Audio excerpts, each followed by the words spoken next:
InsiderIowa.com.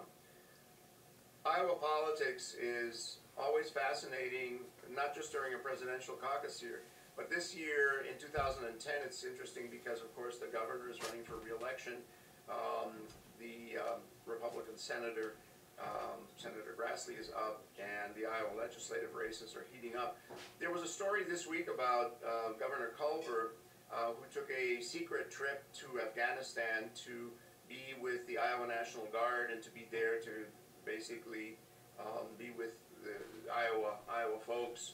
And unfortunately, the story didn't play as well in the media as it probably should have or sounded like it would.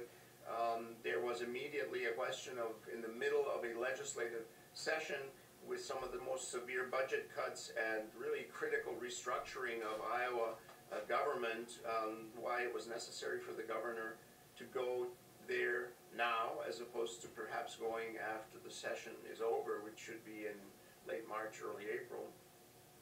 And then it precipitated the announcement by Mr. Narcisse, who is an African-American Democrat. He actually, I think, chaired or was a member of the Polk County Democratic Committee, served in the legislature, has publications and a radio station, and has been active in the school board in Des Moines.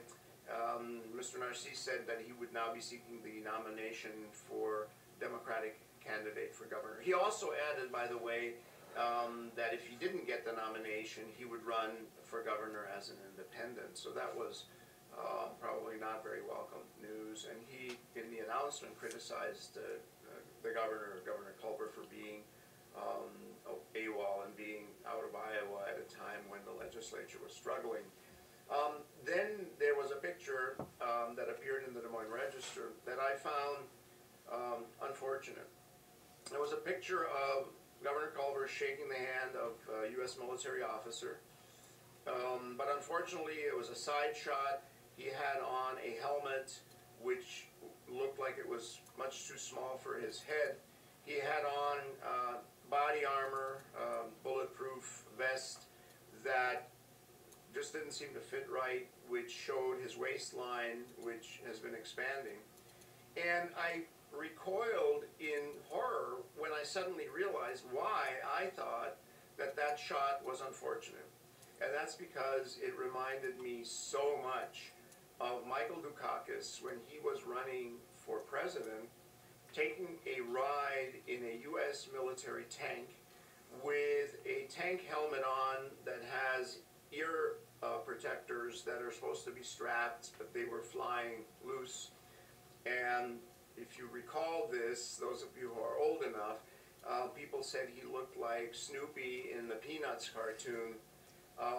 And it really perhaps didn't destroy his run for president, but it was a source of a lot of ridicule and humor. And I'm afraid that the picture of the governor is a stark reminder to his staff and his campaign organization, which, by the way, is undergoing a major restructuring. There are lots of people leaving the organization and others being hired. But it's a reminder to them, never allow your candidate to wear a funny hat. Never. Even if a helmet isn't really a funny hat, if you put it on a politician, you're going to end up regretting it.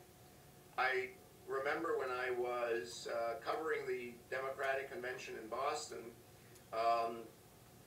right before the convention, Senator John Kerry, who was running for president, I think we've got Kerry back here somewhere among our campaign literature too on these posters, decided to go to Cape Canaveral in Florida and to go to the Kennedy Space Center and inspect a space capsule. They dressed him up in a full-body white suit that's looked like what painters would wear when they're painting your house. And then they stuck a protective hood over his head where just his face was showing, was to keep hair and stuff from flying around in that lab. And they took a picture of him, and the picture appeared all over the newspapers. It was horrendous. It was horrible. Let me tell you, and this is not an exaggeration, that he looked as though he had been basically slipped into a condom.